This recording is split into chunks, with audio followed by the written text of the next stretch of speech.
What is going on, guys? Welcome to part 2 of using the canvas in HTML5, and in this tutorial we're going to be drawing some simple shapes. But first, please, if you're watching this tutorial and you haven't watched the last one, then make sure you have a JavaScript file and make sure you set up your canvas just like mine right here. So now once you do that, you're ready to go ahead and start writing your JavaScript code. So what I'm going to be doing is I'm going to be making one and only one function that's going to be responsible for drawing all the shapes and stuff. So I'm going to call that function do first because it's my first and only function, and that's what I want to do. So now what we want to do is we want to call this function as soon as our web page is done loading. So we need to add a window, and we actually need to add an event listener on our window. So window add event listener, and this takes a couple parameters. The first parameter is when do you want to call this function? As soon as my window's done loading, aka my web page is done loading. What do you want to do? Well, I want to call this do first function, so I'm going to throw that right in there. And for the last parameter, just always write false. So, unless I tell you guys otherwise, not important to explain that right now. So what I want to do first is I want to store this canvas in a variable. Basically, I want to be able to reference this canvas in JavaScript. So the very first thing I need to do is make a variable. I'm going to call mine x. Now, in order to reference HTML elements, you need to reference them through their ID. So that way, if we had, 10 different canvases on our web page, each one of them would hopefully have a unique ID, and we could reference them all in separate variables in JavaScript. So just write document get element by ID, and as the parameter for this, you write the ID name, which was canvas, and now the variable x basically represents this canvas right here. So I know what you're saying. You're probably saying, okay, so to make shapes on this, you write x, like a draw circle or something like that. Well, you're kind of right, but you're like one step ahead of me. There's one thing that we need to do first, and let me explain this. Now that they're making HTML5, they're making a bunch of awesome features that they're still in development right now.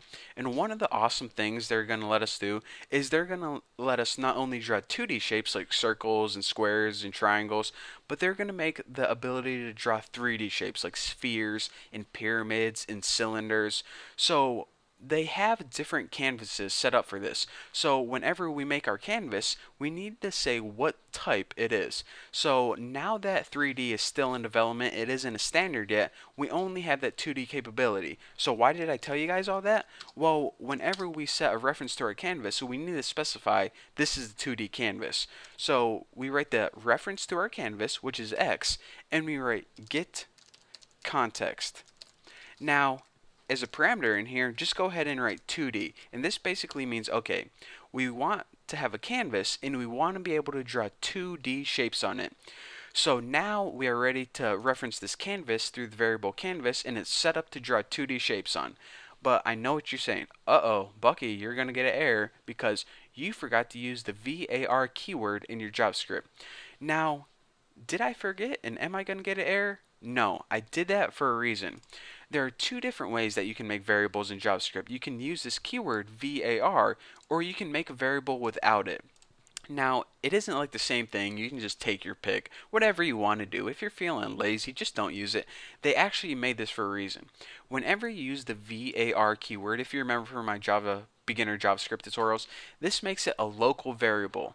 And whenever you make a variable without the VAR keyword, this makes it a global variable. This means that you can use this canvas variable anywhere inside this JavaScript file, even outside your function right here if you want to.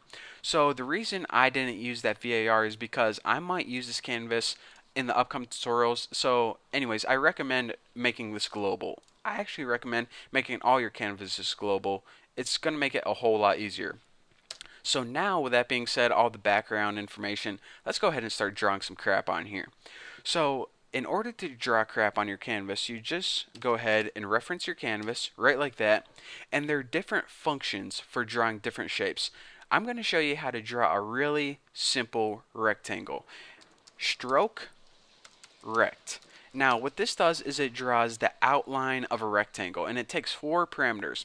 The first 2 parameters are pretty much the x and y coordinates of where on the screen do you want to start drawing your rectangle? And I'm just going to go ahead and write 10, 10.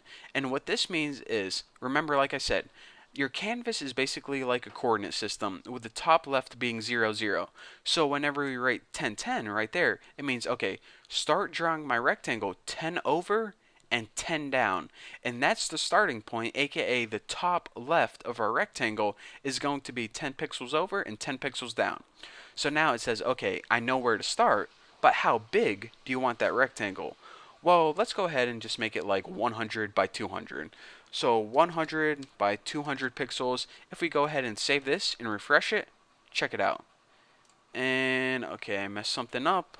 Let me see what I missed. Oh, I see. I didn't capitalize event right like there. So hopefully when I save this now and refresh, there we go. We get a nice weird looking triangle. So as you can see, Stroke Rect basically took that canvas and it drew a outline of a rectangle on it.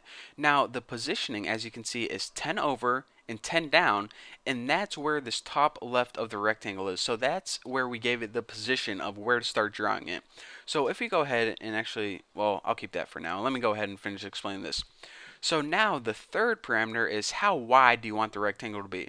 Well, this rectangle is 100 pixels wide because that was the parameter we gave it right there, and the height of it is 200 pixels. So we want to draw a rectangle that's 100 by 200, and we want to start drawing it at 10 over and 10 down. Pretty sweet, huh? So that is how you draw simple blank rectangles. But what if you wanted to draw a solid rectangle, or a rectangle that had color inside it? Well, instead of stroke rect, you would you would use a function called fill rect. And this draws a rectangle that's filled with color instead of just the outline of a rectangle. In other words, it draws a solid rectangle just like this. Pretty awesome, huh? So now that I have time, I didn't think I was going to have time for this, but I wanted to talk to you guys about one more function that's actually pretty cool, and that is something called clear rect. So let me go ahead and draw a clear rectangle, and you're saying, okay, a clear rectangle, what's the point of that? Is it just like a rectangle that's invisible? Well, a clear rect, let me just go ahead and draw it. Clear rect is like a rectangle eraser. Whenever we draw a clear rect, say we wanted to draw a clear rect right in here, what it would do is it would sit on top of here and it would subtract pixels from whatever was underneath it. It's kind of like an eraser. So let me go ahead and figure this out. Okay, I want to start at 2020, which basically says, okay, we want to start right around here, and how big do we want this clear rect to be? Let's just make it like 50 by 90. So let me go ahead and save this and refresh and check it out. What we did is we basically erased part of our black rectangle by making a clear rect on top of it. We started at 20 over, 20 down, which is right here. It's 50 wide and 90 high. Now anything that's underneath it, it's going to subtract those pixels. In other words, it's going to take a chunk out of this black rectangle. So that is three simple functions: stroke rect, which basically makes the outline of a rectangle; fill rect, which basically makes a solid rectangle, this black rectangle right here; and clear rect, which is basically like an eraser, which whatever is underneath it, it takes a chunk out of it. Technically, it's called subtracting pixels from the area, but I just call it a rectangle eraser. So those are three simple things that we can do with the canvas in HTML5, but trust me guys, we haven't even cracked the shell yet. There is so much stuff to cover with the canvas. It's super powerful and it's a super amazing feature.